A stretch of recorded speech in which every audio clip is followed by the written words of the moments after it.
Son tiempos, yo creo que difíciles. ¿Amén? No sé si usted lo siente. No hablo solo por lo económico, sino por las cosas que están pasando en nuestros días. Y cómo golpea nuestra vida. Yo digo que venía a mi mente cuando pensaba en estas cosas, cómo la zaranda de Dios pasa por la iglesia. Y cuando esa zaranda de Dios pasa por la iglesia, solo queda el trigo. Dios está preparando su iglesia para su encuentro.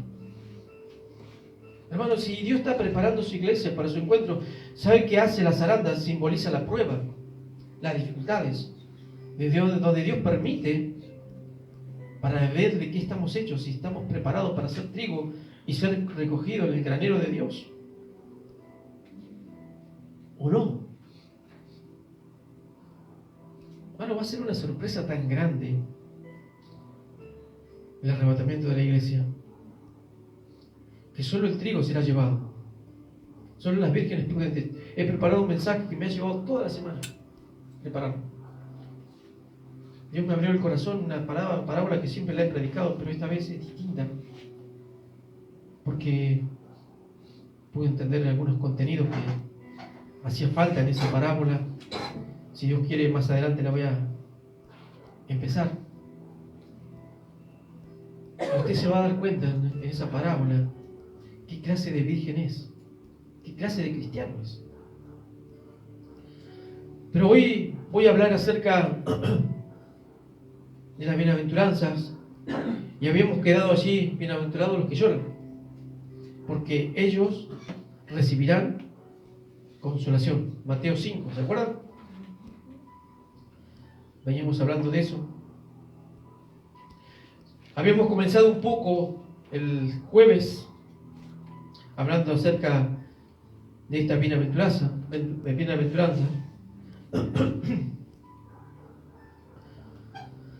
Versículo 4 dice, capítulo 5, verso 4 dice: bienaventurados los que lloran, porque ellos recibirán consolación.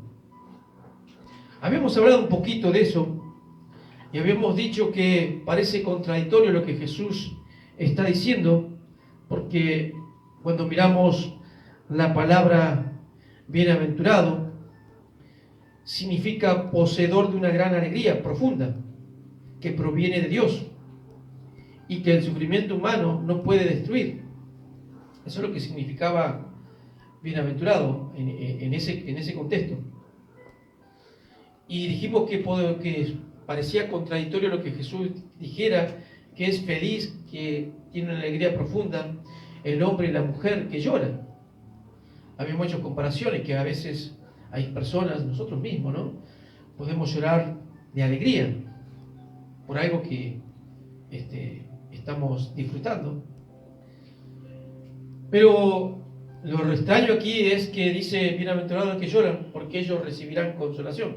Quiere decir que aquel que está llorando es porque hay un dolor en su corazón y no está llorando de felicidad. ¿Se entiende? Entonces suena medio contradictorio lo que Jesús está diciendo.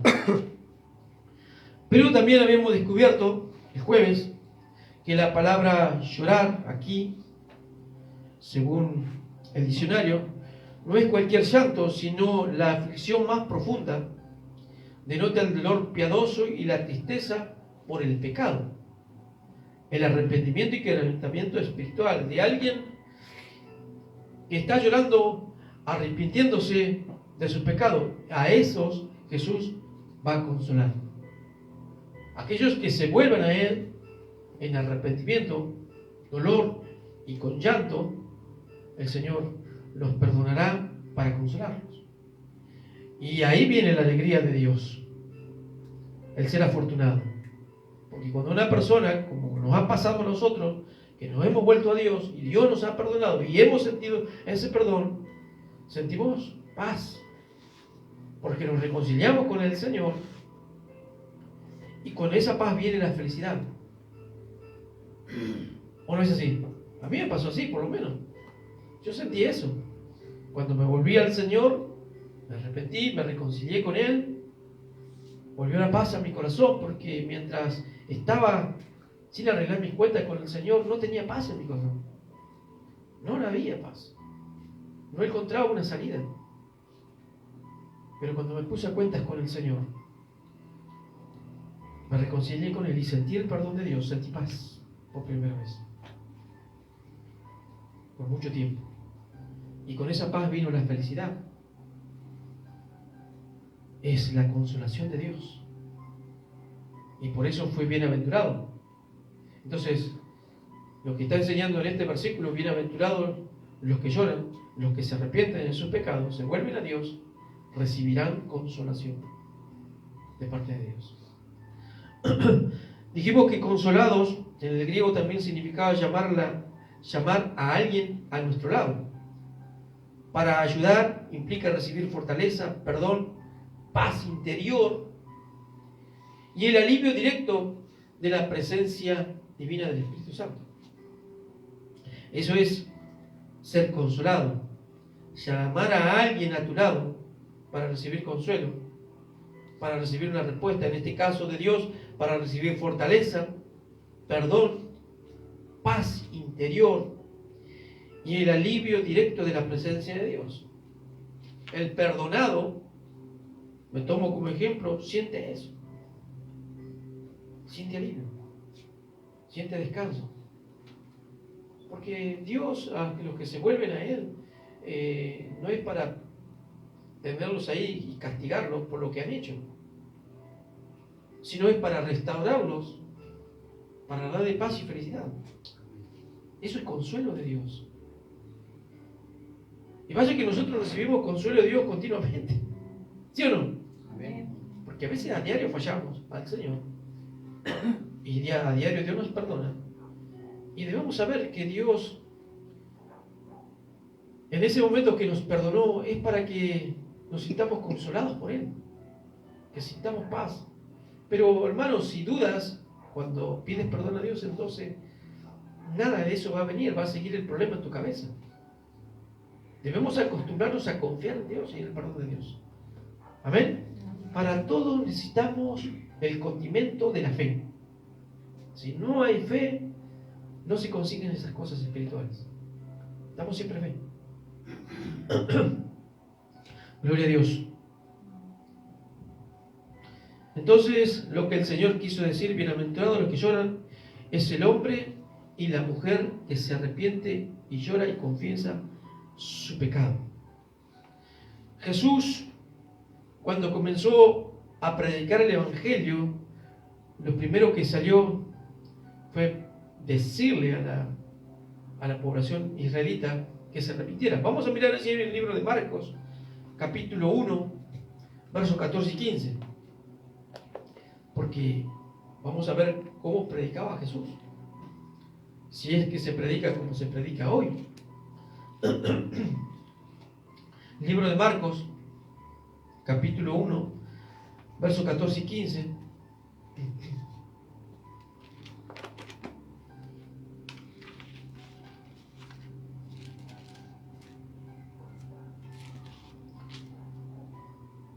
¿Lo tenés ahí? Más tarde, después del arresto de Juan, Jesús entró en Galilea, donde predicó la buena noticia de Dios, el Evangelio. Por fin ha llegado el tiempo prometido por Dios.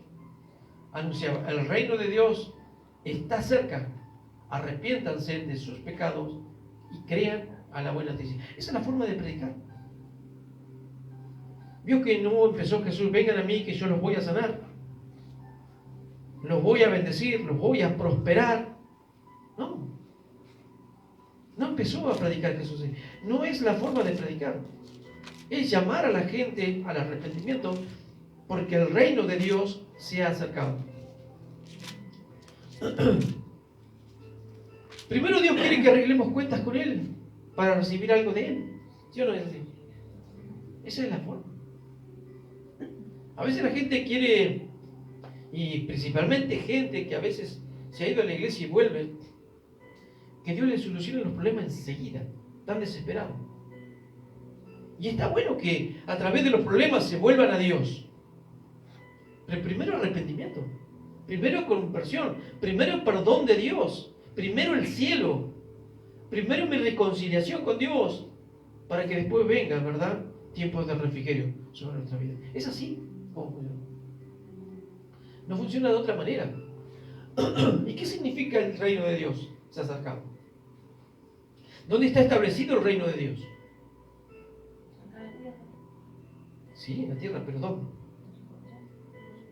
En el corazón. En cada corazón de cada hombre y cada mujer que le ha recibido a Cristo. El reino de Dios, en todos nosotros que somos cristianos, se ha establecido en nuestro corazón. Porque si el reino de Dios estuviese establecido en la tierra, se supondría que Jesús estaría reinando desde Jerusalén. ¿Sí o no? Pero Jesús, en el libro Juan 18:36, le dijo a Pilato: mi reino no es de este mundo. Lo dijo todo. Pero estuvo predicando que el reino de Dios se había acercado. No es que se está contradiciendo. Es que Jesús, su reino, está en los cielos. Su reino físico. Su reino espiritual se ha extendido a la tierra, pero en el corazón de aquellos que lo reciben. ¿Se entiende cómo es el asunto?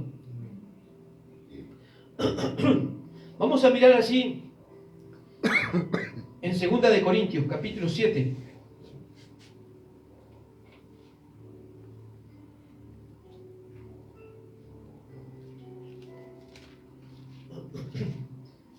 Nueva traducción viviente, ¿no tenés ahí, no? No sé si te dije.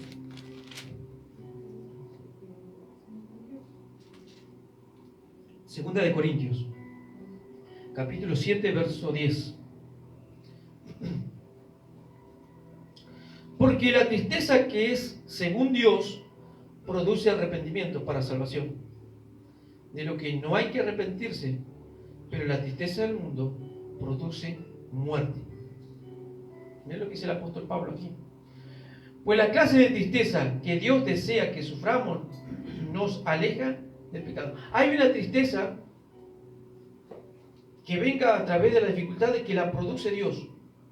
Dios entreteje y usa muchas veces como los problemas para producir dolor en nuestro corazón cuando nosotros estamos haciendo las cosas mal. De los que estamos aquí adentro y de los que se han alejado de Dios, que los quiere hacer volver, Dios produce ese dolor. No es el diablo, es Dios. Le dice eso. ¿Y cuál es el propósito de ese dolor, de esa tristeza? Pues la tristeza que Dios desea que suframos, en esta versión dice, la que produce Dios, nos aleja del pecado. Y nos trae como resultado, ¿qué? Salvación. Salvación. Porque de otra manera, si Dios no nos amara y no nos tuviera en cuenta para salvación, nos abandonaría, ¿verdad? Pero a veces Dios trae problemas a nuestros corazones, que nos duela, que suframos, para acercarnos a Él. Dice, no hay que lamentarse por esa clase de tristeza. No nos podemos lamentar por eso. No hay que quejarnos por eso. Porque eso es el buen propósito de Dios, el buen plan de Dios para hacernos volver a Él, para la salvación. Pero la tristeza del mundo, a lo cual le falta arrepentimiento, resulta en muerte espiritual. ¿Qué pasa cuando la gente sufre en el mundo? Que no tiene a Cristo.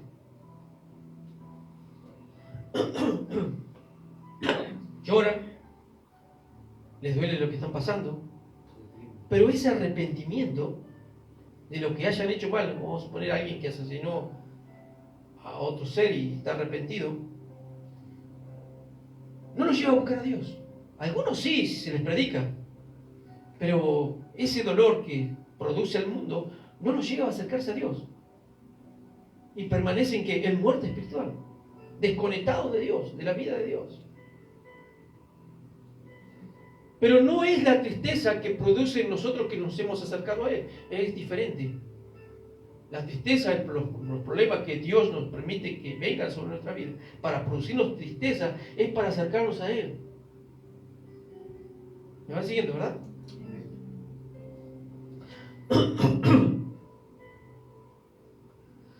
El arrepentimiento verdadero lleva al pecador a sentir un profundo dolor por todos sus pecados. Dios nos lleva a la tristeza, dolor y llanto. No lo lamente, porque es para arreglar mis cuentas con Dios. La tristeza del mundo, por ejemplo, por eso vamos a escudriñar un poco este versículo, la de Judas Iscariote, el cual él entregó a Jesús, según las versiones, según el significado, fue solamente de remordimiento, pero no lo acercó a Dios. Se arrepintió, dice, como vamos a leer en las dos versiones. En el libro de Mateo 27:3 vamos a ver la tristeza del mundo. El libro de Mateo 27:3. Usted se va a dar cuenta cuál es la tristeza del mundo y cuál es la tristeza de Dios.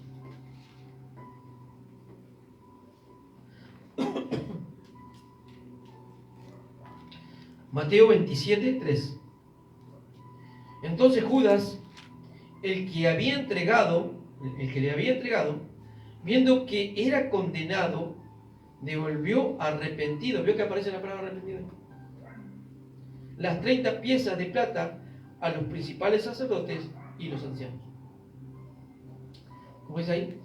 Cuando Judas, quien lo había traicionado, se dio cuenta de que había condenado a muerte a Jesús, se llenó de remordimiento. Estas versiones ya se van más a la original. Así que devolvió las 30 piezas de plata a los principales sacerdotes y a los ancianos. La palabra aquí arrepentido o remordimiento en el griego es metamelomai. Se refiere al dolor o a la aflicción que se siente después de cometer una acción, a diferencia de arrepentimiento que lleva a la salvación. Entonces, esa palabra, que leí recién, no la voy a leer otra vez. ¿A qué la leo? Metamelomai. Y la otra de arrepentimiento para acercarse a Dios es metanoia. Pero hay una diferencia cuando se busca en el original. Usted lee la Reina Valera y dice arrepentimiento y parece que es la misma palabra en todos los sentidos. No, hay una diferencia. La palabra arrepentido de la que está hablando aquí, que es remordimiento, no es el arrepentimiento de lo que le lleva el dolor a la gente a buscar a Dios y arreglar sus cosas con Dios. No, es un arrepentimiento que toma otras acciones. En este caso de Judas Iscariote, ¿qué hizo después que tiró y que no la recibieron y que no pudo deshacer lo que ya había hecho? Fue y se ahorcó. Hay unos pastores, y entre esos Dante Gebel, escuché una vez predicar diciendo que Judas Iscariote está en el cielo, que Dios lo perdonó. Pero cuando uno se estudia profundamente la Escritura y ve lo que pasó, según el sentido bíblico de las palabras, este arrepentimiento no lo acercó a Dios.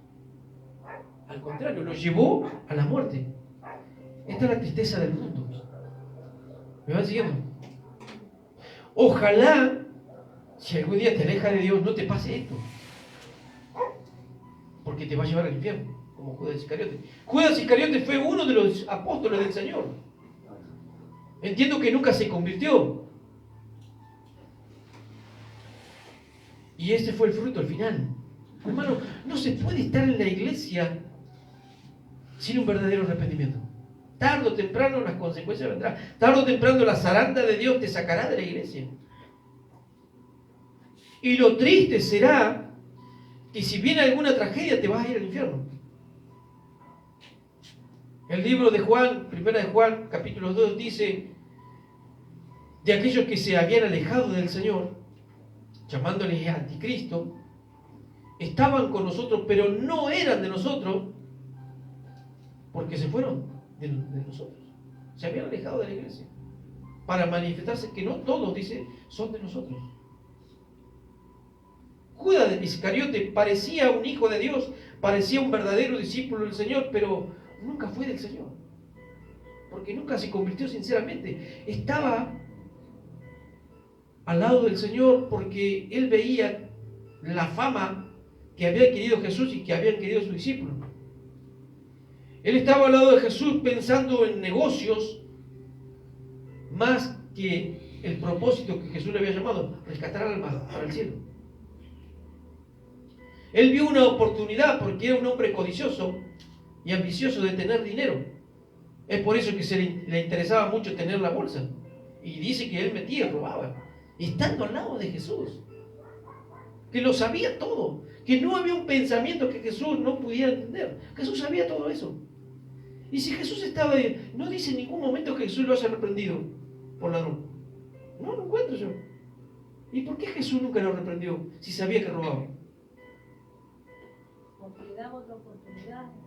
Porque estaba esperando que él se arrepintiera y cambiara su camino. ¿Se dan cuenta cómo es?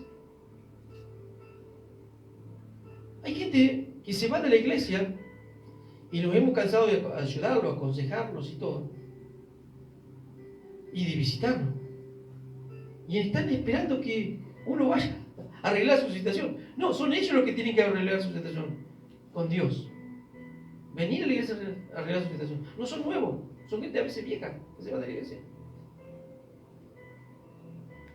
Jesús, siendo el buen pastor, está haciendo esto, hizo esto. Caminaba con él, pero estaba esperando, como todos los que estaban siguiéndole, que se habían convertido sinceramente a Cristo. Pero él necesitaba acomodarse. Escuchaba los sermones de Cristo, escuchó un montón de palabras y jamás se conmovió como los demás. Fue totalmente diferente. Pero ¿cómo terminó su vida? Vino la zaranda de Dios, porque le llegó a él también esta movida. Pensaba que, bueno, sí, me mando el negocito, lo llenamos de plata, después que me llene de plata, tal vez lo sigo a Cristo, y con esa plata yo puedo colaborar para su ministerio. ¡Qué buena onda! ¡Qué lindo que está! Nunca pensó que aquellos que odiaban a Jesús, sus enemigos, lo iban a condenar a muerte. Nunca esperaba eso. Se sorprendió. Le dolió que el negocito que estaba realizando y tal vez pensando también en Cristo, jamás pensó que lo iban a condenar a muerte. Qué triste. Porque no funciona como nosotros pensamos, funciona como Dios quiere que pensemos. Nuestros planes, tarde o temprano, van a terminar frustrados. Las cosas tienen que ser como Dios quiere. Amén. Pero vamos a ver otro ejemplo de alguien que le pasó lo mismo, estando en el mismo ministerio de Cristo, pero a él le ocurrió la metanoia, un verdadero arrepentimiento, porque también se equivocó. Esa palabra remordimiento, volviendo a empezar, vamos a hablar del otro ejemplo. Esta palabra describe simplemente el sentir culpa, pesar por las consecuencias de lo que hizo. Esto explica por qué Judas Iscariote sintió este remordimiento. Pero su dolor, llanto, terminó en desesperación, suicidio, en lugar de restauración y reconciliación con Dios. Esta sería la tristeza del mundo, la que no cambia el corazón. Hermano, el verdadero arrepentimiento cambia el corazón. ¿Se entiende? Es por eso que muchas veces no permanecen en la iglesia. No hay un verdadero arrepentimiento genuino que los lleva a estar firme con Dios. Esta sería la tristeza del mundo que no cambia el corazón, ni busca la reconciliación con Dios. Esto muchas veces conduce a la amargura, a la desesperación, a la depresión y en los peores casos, como Judas Iscariote, a quitarse la vida. Pero la tristeza que produce Dios es un cambio de mente, metanoia, es un cambio de mente, eso significa. Cambio de vida, cambio de dirección. ¿Se entiende todo eso, verdad? Cambio de mente, cambio de vida, cambio de dirección. Antes estaba caminando mal, tenía una mente podrida, ahora cambié mi enfoque a Cristo y a su palabra y al Espíritu Santo y hacer las cosas bien. Cambio de dirección y lleva a la restauración, reconciliación con Dios. Llora, pero ya no lleva lleva una vida mejor, que trae felicidad y paz. Eso pasa con aquel que verdaderamente se reconcilia con Dios. Ya los problemas que le causaban tristeza ya no los tiene porque ya se reconcilió con Dios. Ya tiene paz en su corazón. Es imposible, hermano, que alguien que se reconcilie con Dios no sienta paz. No se puede concebir eso. La verdadera reconciliación con Dios trae paz. Sí, en la mente está el pasado, las cosas que hiciste, está ahí, pero hay paz en el corazón. Eso te va a perdurar por siempre, hasta que Cristo venga y ya borre todo lo pasado. Pero la paz tiene que estar en el corazón. La felicidad. ¿Por qué uno puede sentir felicidad? Porque tus cuentas están arregladas con Cristo. Estás bien ahora, te sientes bien. A mí me pasó eso. Por más que vayas por allí afuera y los que te conozcan te levanten el dedo diciéndote por tu pasado, sí, te va a avergonzar y todo, pero hay algo que sientes en tu corazón que es inamovible, que es paz. Porque hay paz con Él. Vuelvo a repetir, el que se reconcilia con Dios, el que el verdadero arrepentido, siente paz. No anda todo el día mal, pensando, y habré arreglado mis cuentas con Dios, Dios estará. No, ya está. Confío una vez en el perdón de Dios, ya está. Yo no quiero que vivamos en ese terreno de no ser felices. En ese terreno donde no hay reposo. Dios quiere que vivamos el reposo de Dios. Y ese es el reposo de Dios. Cuando hay paz con Él. ¿Se acuerdan de la carta de los Hebreos, capítulo 4? Habla del reposo de Dios. Que el pueblo de Israel no pudo entrar. ¿Qué le faltó? Dice que le faltó fe. Porque de todo renegaban de Dios. Y Dios no lo pudo meter al reposo de Dios. ¿Cuál era el reposo de Dios? La tierra prometida. El lugar donde iban a ser consolados, donde ya no iban a sufrir más. Los sacó de Egipto, de la esclavitud, los sacaba del desierto, los ponía y los establecía allí. Ya está, vida nueva. Y Dios no pudo hacer eso. Hay cristianos que Dios no los puede meter a la tierra prometida, a la tierra de paz. Porque no hay una verdadera reconciliación, no hay un verdadero arrepentimiento. El reposo de Dios es el que quiere que Dios vivamos todos los cristianos. El estar en Cristo. Hay que buscar eso, hermanos, si no lo tienes.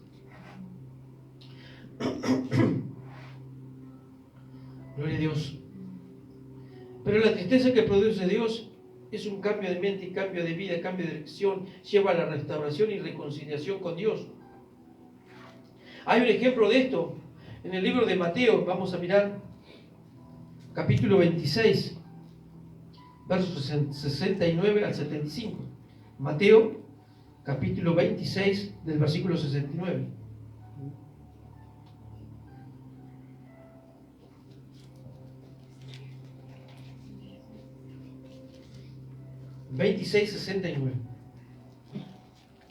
Ahí. Pedro niega a Jesús.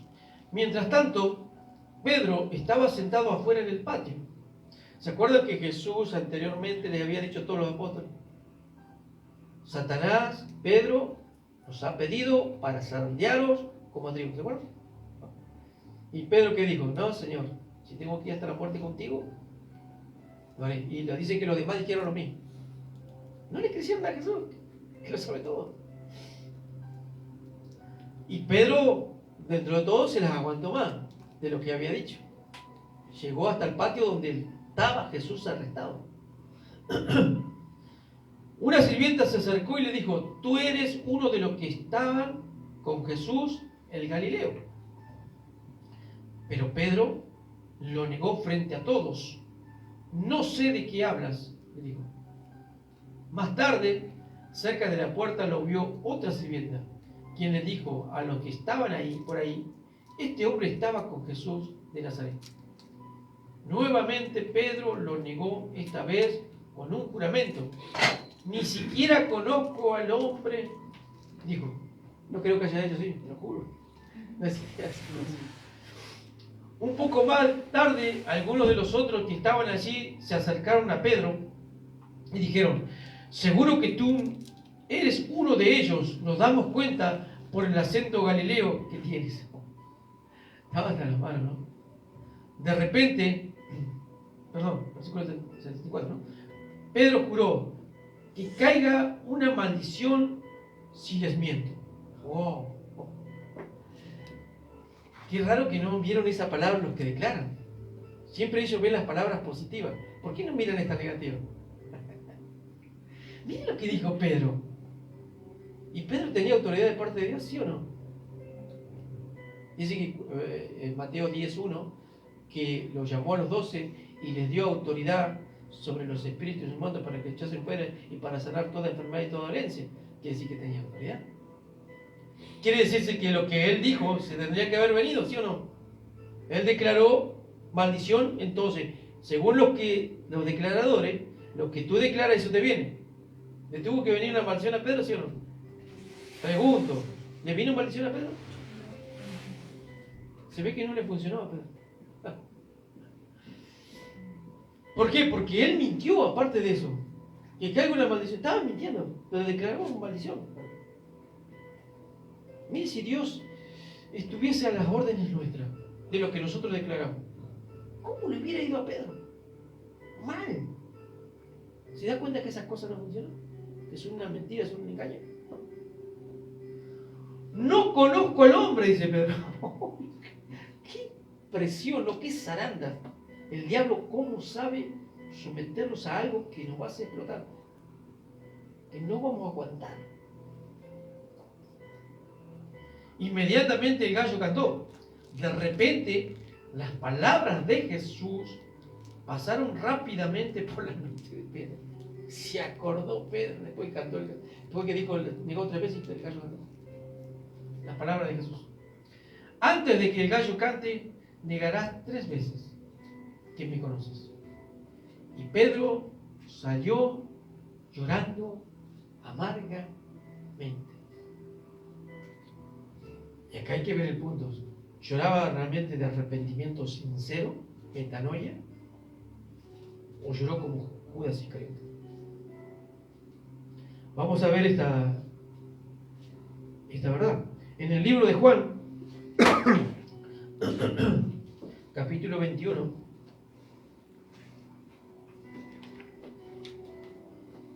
el libro de Juan, capítulo 21, verso 15.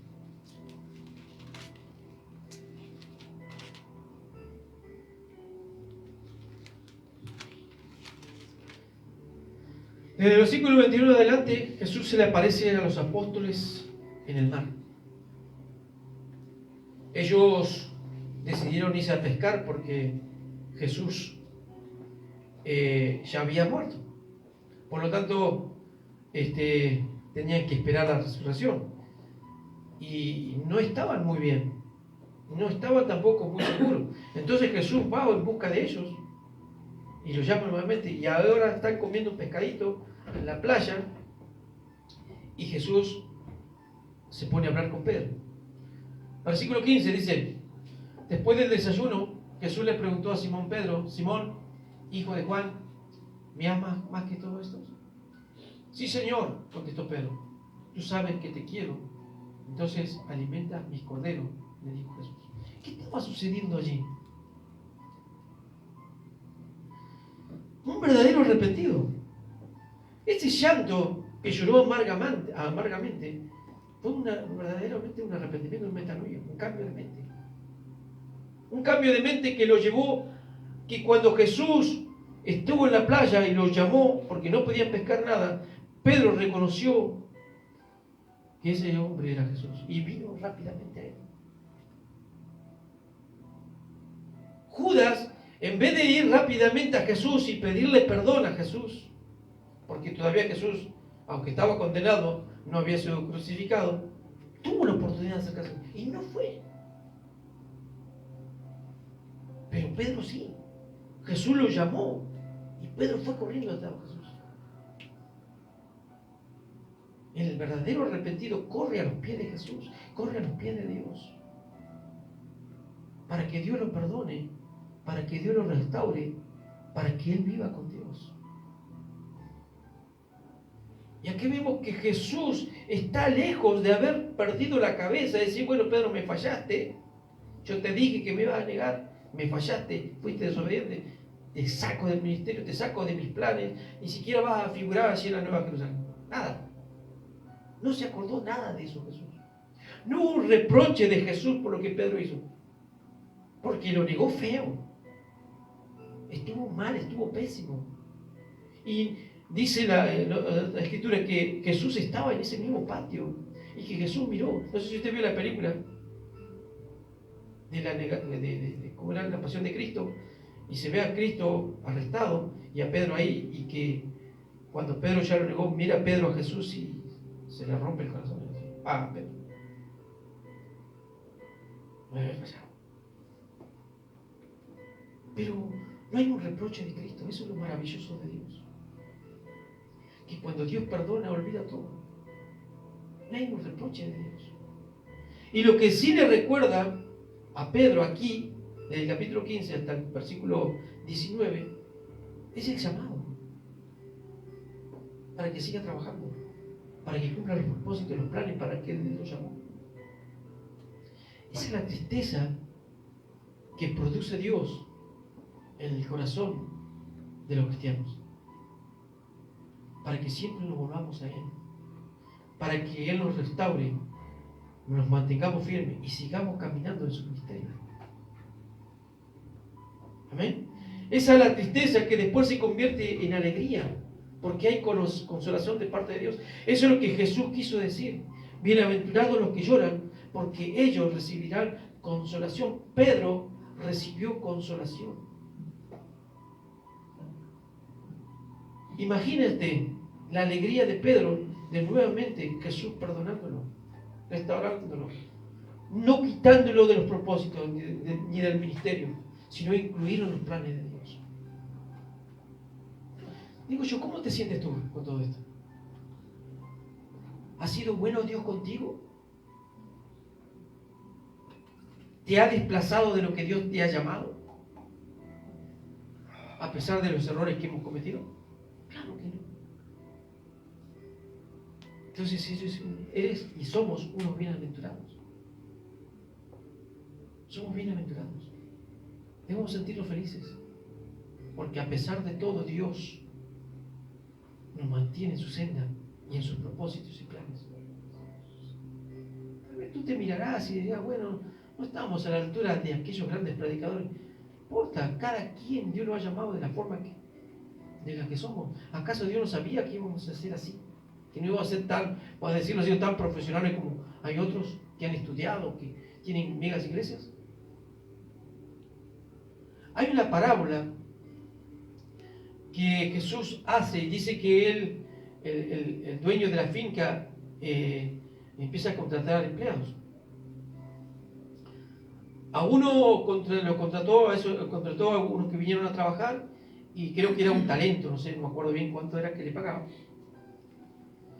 Después más tarde llegó otro en el mismo día, y ya era menos horas, y le pagó el mismo talento. Y después unos llegaron al final del día y les pagó el mismo talento. Entonces los que cobraron los tres talentos, primero los que habían trabajado más horas, se quejaron con el dueño de la finca diciéndole, ¿pero cómo? ¿Le vas a pagar la misma cantidad de plata a ellos que recién empiezan y que ya termina el día y que ya termina el trabajo, que a nosotros que se nota, si hacemos cuenta, y humanamente pensamos así, es un poco injusto, ¿sí o no? Suena injusto. Pero Dios no mira como nosotros, no hace los mismos cálculos que nosotros. Aquel que tú puedas ver que tiene una mega iglesia y que ha estudiado un montón, Dios lo va a recompensar si es un ministerio sano. Pero también a nosotros nos va a pagar de la misma manera.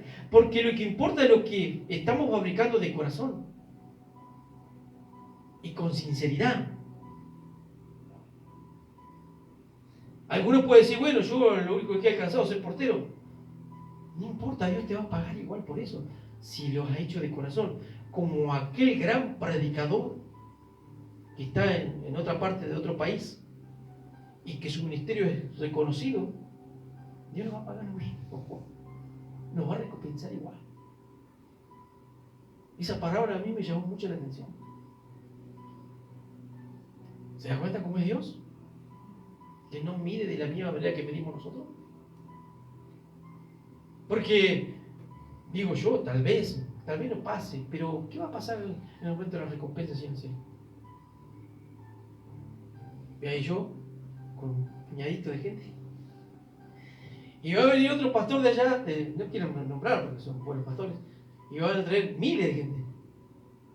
Una vez así. Entonces yo voy a decir, me voy a acercar, mira, que sean ellos primero. Ellos se merecen más. No piensa Dios así como pienso yo. El pensamiento de Dios es totalmente distinto. Porque si yo lo poco que tengo que conozco y no he estudiado como han estudiado ellos, y no tengo una congregación grande, pero lo hice bien, me esforcé por hacerlo bien, voy a recibir la misma recompensa que ellos. Eso es lo que está diciendo Cristo.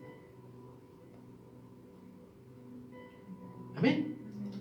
Por eso vale la pena hacer las cosas bien, aunque seamos un grupo pequeño. Importante lo que hagamos, y que lo hagamos bien de corazón y conforme a la Escritura. Bienaventurados los que lloran, porque ellos recibirán consolación. Gloria a Dios. Así que Pedro fue restaurado. El arrepentimiento de Pedro fue genuino. Se volvió a Cristo. Cristo lo restauró y lo puso en el ministerio nuevamente. Así es nuestro Dios. Los que no son misericordiosos no lo ven de la misma manera. Cuestionan a Cristo y su proceder. ¿Cómo lo va a poner a ese? Te negó. Y te negó 3 veces. Aún maldijo. Y ahora todavía lo vas a perdonar y lo vas a poner en el ministerio. Sí. Porque así es Dios. Así es el gran amor de Dios. El pecador arrepentido llora confesando sus pecados, pero a la vez se siente feliz porque ha encontrado el camino que lo lleva a la vida eterna. Lucas, capítulo 19, verso 41. Esa está en traducción en lenguaje actual, lo puse. Perdón que te haga cambiar. Lucas, capítulo 19.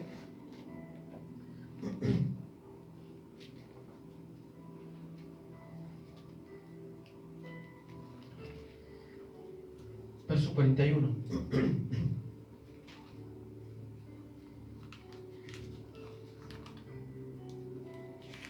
Cuando Jesús estuvo cerca de Jerusalén, vio la ciudad y lloró. Y dijo: habitantes de Jerusalén, ¿cómo me gustaría que hoy ustedes pudieran entender lo que significa vivir en paz? Pero no, ustedes son incapaces de comprenderlo. Llegará el momento en que sus enemigos vendrán y harán rampas alrededor de la ciudad para atacarla por todos lados. La destruirán por completo y no dejarán en pie una sola pared. Todos ustedes morirán y sufrirán todo esto porque no quisieron reconocer que Dios me envió a salvarlos. ¿Qué pasó con Jesús? Lloró. Lloró porque lo rechazaron. Si usted lee el título de la entrada triunfal de Jesús, vio que todos festejaban: Hosana, el rey. Cuando la palabra Hosana estaban diciendo: bueno, este es el rey que nosotros necesitamos. Este es el rey que va a establecer su reino aquí va a ser un David que nos va a libertar de nuestros enemigos, los romanos. Ellos esperaban esa clase. Cuando decían Hosana, estaban diciendo eso. Ven, sálvanos, porque eso significa Hosana. Ven, sálvanos, oh rey. Creían que Jesús era un libertador en lo físico, que él iba a levantar un ejército de soldados ahí de Israel para enfrentarse a Roma. Y nada de eso sucedió. Él venía a traer otra libertad, la de la muerte eterna, la del pecado. Y Jesús lloró porque sabía que no lo habían recibido como un verdadero rey, como el Mesías, el Salvador. Ese es el llanto de Jesús. Gloria a Dios. En el libro de Isaías, capítulo 11, verso 1 al 10.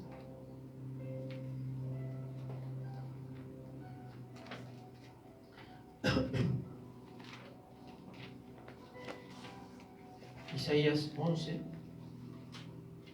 del 1 al 10.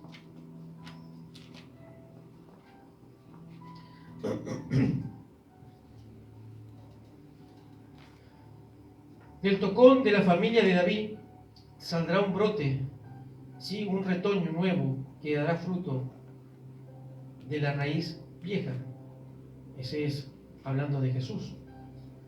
Y el Espíritu del Señor reposará sobre él, el Espíritu de sabiduría, de entendimiento, el Espíritu de consejo y de poder, el Espíritu de conocimiento y de temor del Señor. Él se deleitará en obedecer al Señor, hablando de Jesús. No juzgará por las apariencias ni tomará decisiones basadas en rumores. Hará justicia a los pobres y tomará decisiones imparciales con los que son explotados. La tierra temblará con la fuerza de su palabra y bastará un soplo de su boca para destruir a los malvados. Llevará la justicia como cinturón y la verdad como una ropa interior. En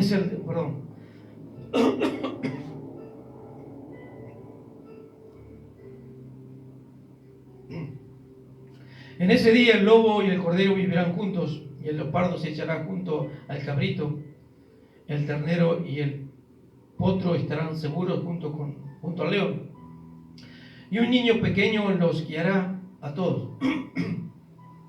La vaca pastará cerca del oso, y el cachorro y el ternero se echarán juntos, y el león comerá el heno como las vacas. El bebé jugará seguro cerca de la guarida de la cobra. Así es un niño pequeño meterá la mano en el nido de la víboras mortales, y no le pasará nada. ¿Hasta qué versículo dije? Hasta el 10.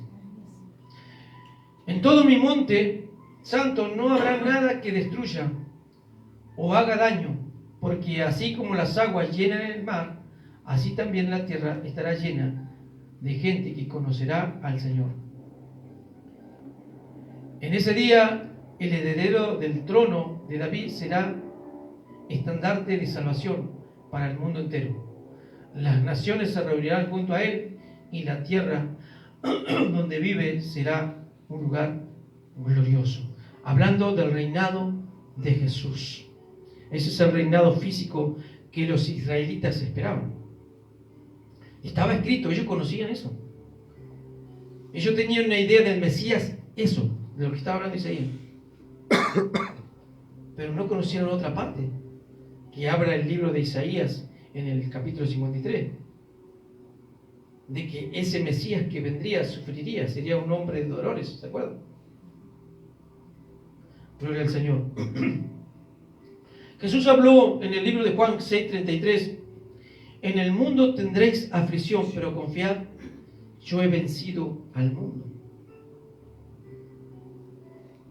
¿Y por qué esa alegría, ese dolor que los apóstoles sufrieron después de la muerte de Jesús? Cuando el Espíritu Santo viene, nace la iglesia y salen a predicar. Hay algo llamativo en todo esto, que dice que después que salen de la presencia de aquellos que los amenazaron y los castigaron, los azotaron, dice que salieron con alegría de haber padecido por causa de Cristo. ¿Cuál es el punto de todo esto? Que en el dolor que podamos sentir por cualquier circunstancia, como los apóstoles, debe terminar en alegría. Usted diría, ¿cómo se entiende eso? Gloria a Dios. En el libro de Primera de Pedro, vamos allí.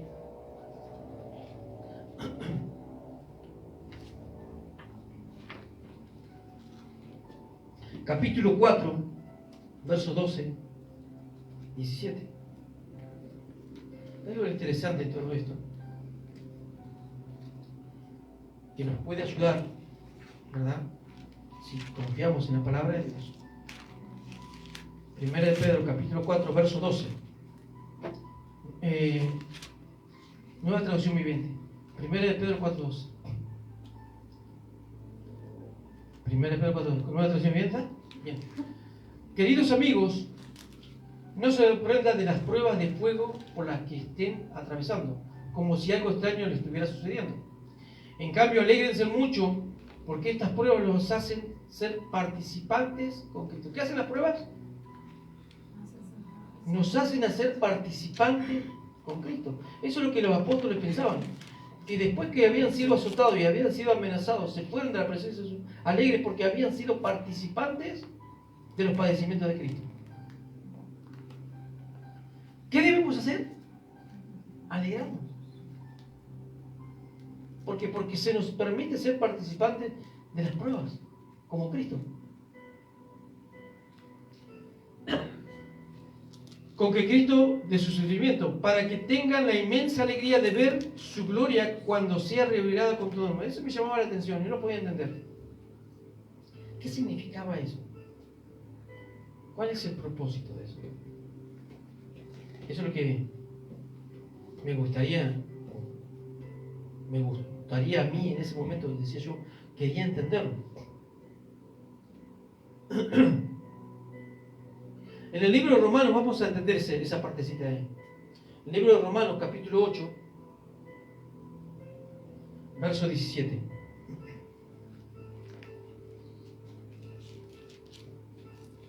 Romanos 8, 17.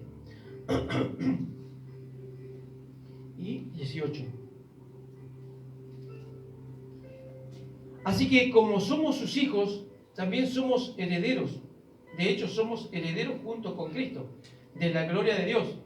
Pero si vamos a participar de su gloria, también debemos participar ¿de qué?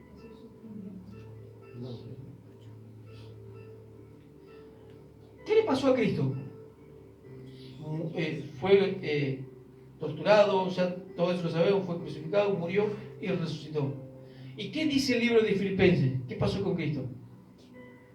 En el capítulo 2 dice que Él sufrió y hasta la muerte, y obedeció hasta la muerte en cruz, pero que Dios lo exaltó, ¿verdad? Y que le dio un nombre que es sobre todo nombre. Hermano, la misma condición para nosotros, para que esa gloria sea manifestada, debe pasar por el sufrimiento. ¿Y cuándo veremos esa gloria de Dios en nosotros? Cuando Cristo venga. Vamos a ser exaltados también. Ese es el propósito del sufrimiento, de ser participante con Cristo. Por eso Pedro decía eso. Hasta que la gloria de Dios nos sea manifestada, hasta que cuando Cristo venga, vamos a recibir la misma gloria que Cristo, la misma exaltación. No sé si me entienden. Dato es el mejor para que entiendan. Dice, versículo 17, por ejemplo, otra vez. Así que como somos sus hijos, también somos sus herederos. De hecho, somos herederos junto con Cristo, de la gloria de Dios. Parte de lo que Cristo recibió cuando sufrió, resucitó y terminó su trabajo. Pero si vamos a ser participantes de su gloria, cuando Él venga, también debemos ser participantes de su sufrimiento. Versículo 18. Sin embargo, lo que ahora sufrimos no es nada comparado con la gloria que Él nos ha revelado más adelante. La gloria que se nos ha de manifestar, dice la otra versión. Hermano, el sufrimiento que Dios nos pone para que participemos de los sufrimientos de Cristo, un día Dios nos va a recompensar de eso. No es en vano los padecimientos. Yo no sé por qué digo esto, pero si vienen padecimientos a tu vida, y van a venir sin duda, y si las cosas más adelante se ponen feas por causa de otros gobiernos, debemos participar, porque la gloria que se nos va a manifestar va a ser grande, como la de Cristo. Eso es lo que está queriendo decir Pedro aquí. Dice, si no gozamos por cuanto soy participante de los padecimientos de Cristo, para que también en la revelación de su gloria, cuando Él venga, os gocéis con gran alegría. El libro de Apocalipsis capítulo 22 dice que Él viene pronto y que su galardón viene con Él para recompensar a cada uno según sea su obra. También el libro de Apocalipsis capítulo 21 verso 4 dice que allí ya no habrá llanto ni dolor, que enjugará toda lágrima de nuestros ojos. Entonces, para los padecimientos de Cristo, el sufrimiento, el llorar, un día va a ser recompensado por Dios. Me encanta a mí la palabra de Apocalipsis capítulo 21, 4, porque allí dice que vamos a ser consolados por la eternidad. Dice que Dios enjugará las lágrimas de nuestros ojos. Y ya no habrá llanto, ni clamor, ni dolor, ni muerte, porque las primeras cosas pasaron. Y aquí se va a cumplir completamente el versículo que leímos al principio de Mateo 5, verso 3, creo que era. Bienaventurados los que lloran, porque ellos recibirán consolación. Hermano, esa es la esperanza que Dios quiere sembrar en el corazón de cada hijo, de cada cristiano. Jesús jamás dijo que no vamos a pasar por problemas, ya lo hemos repetido hasta el cansancio. Dice que en el mundo tendréis aflicción, pero tranquilo, un día seremos consolados por Él mismo. ¿Qué usará el Señor? ¿Un pañuelo? No sé qué va a hacer, pero dice que va a limpiar las lágrimas de nuestros ojos para que nunca más suframos. Esa es la esperanza a la cual nosotros debemos aferrarnos. Son las promesas de Dios eternas. Amén. ¿Estás pasando por padecimientos? Por lo que sea. Tal vez esta palabra no es tan fuerte para nosotros, pero imagínense que yo esté predicando esto allí en África, principalmente en Nigeria, que están matando cristianos, y les hable de esto. Porque esta es la iglesia, por ejemplo, la de Roma, en la que Pablo le estaba hablando de una iglesia perseguida, que lo estaban matando en el Coliseo romano. Imagínense yo que predique esta palabra. Los hermanos estarían felices. Porque iban a decir, vale la pena morir si mañana vienen los asesinos, los que nos persiguen y nos matan, vamos a ser consolados por el Señor en el cielo. No vamos a sufrir más. Estarían saltando de alegría. Hay esperanza en eso. Pero como para nosotros esta palabra no suena tan fuerte, porque no estamos recibiendo ninguna persecución, no pega tan fuerte. O dígame que no es así. Porque tendría que pasar por un dolor muy grande para que esto te llegue. Pero esa es la realidad, es lo que está enseñando aquí. Tal vez estoy enseñando por algo que venga al futuro, no lo sé. Que nos sirva esta esperanza, amén. Que guardemos esta palabra en nuestro corazón. Bienaventurados los que lloran, porque ellos recibirán consolación. Amén. Amén. Dios les bendiga. Vamos a estar de pie. Vamos a estar hablando a nuestro Dios. Cristo viene pronto. Aleluya. Somos su pueblo, somos su iglesia.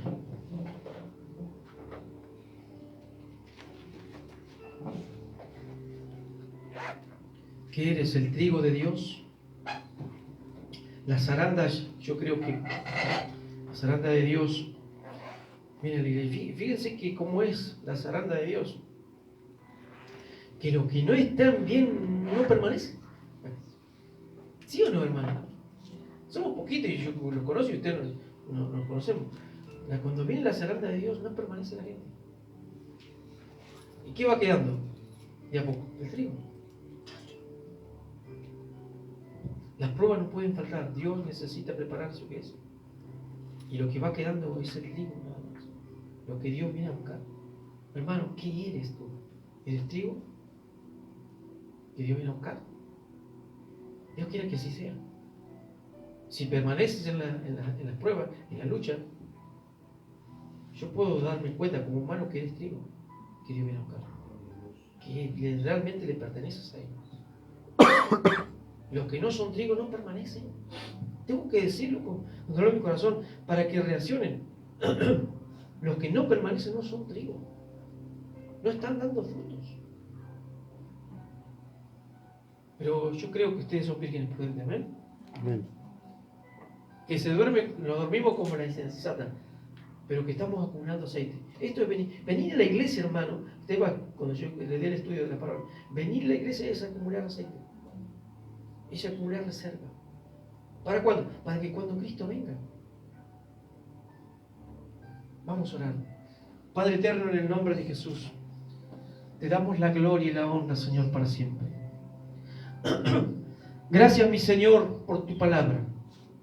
Ella nos abre la mente, Señor. Ella nos prepara a través del Espíritu Santo, convirtiéndonos en trigo maduro, un trigo que tú vienes a buscar. Señor, tú sabes que anhelo con todo mi corazón de los que están aquí en esta noche y de los que no están, Señor, se salven. Que cuando tú vengas, Jesús, se vayan contigo. He entendido, Señor, que la zaranda se pasa por la iglesia continuamente. Hay problemas siempre. Y los que quedan tirados en el camino no son verdaderos trigos, porque no permanecen. Pero el verdadero trigo permanece. Queda aquí, Señor. Y ese trigo será recogido, esa cosecha será recogida contigo, por ti, cuando tú regreses. Señor, quiero una iglesia de vírgenes prudentes. Quiero una iglesia de vírgenes prudentes. Señor, estamos predicando como tú nos enseñas. Ruego que aquellos que no permanecen, Señor, que todavía no han arreglado sus cuentas contigo, que no se han arrepentido sinceramente, lo hagan, Dios mío, que tú lo lleves, que tú produzcas ese dolor para arrepentimiento como Pedro, Señor, y no como Judas Iscariote. El ejemplo de Judas Iscariote que lo llevó a la muerte. Otros puede que no es que lo lleven a la muerte, pero sí a la muerte espiritual, sí andar vagando por el mundo y nunca volver a la iglesia. Señor, yo quiero que produzca ese dolor, que los traiga, Señor, a tus pies para salvación. Ruego, Padre, por aquellos que se quedan en el camino, que no permanecen cuando viene la prueba, mostrando, Dios mío, lo que son. Padre, gracias por tu palabra en esta noche. Oro por mis hermanos que están aquí. También oro por aquellos que no están aquí. Que tengas misericordia. Que extiendas tu gracia, Señor. Y que también nos salves. Padre, ayúdanos, danos fuerza para permanecer. Ayúdanos a ser vírgenes prudentes. Que continuamente estemos acumulando aceite de reserva para que cuando tú nos llames estemos preparados, Señor, para entrar contigo a las bodas y ser consolados por ti, por la eternidad. Padre, gracias por todo, en el precioso nombre de Jesús. Amén y amén.